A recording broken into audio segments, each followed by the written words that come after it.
12月10日傳達信息。那麼第12部的其餘部分又是什麼呢？它所釋放的神奇能量以及充滿熱情的行動，把我們的信息傳遞給下一個正在受苦的試走者，以及將12個步驟變成我們對所有事物所採取的行動。這就是試走者護戒協會的成果，也是極其偉大的真實體現。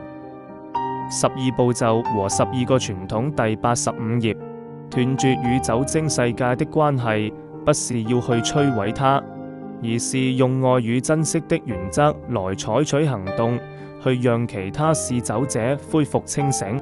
我開始體會到了寧靜。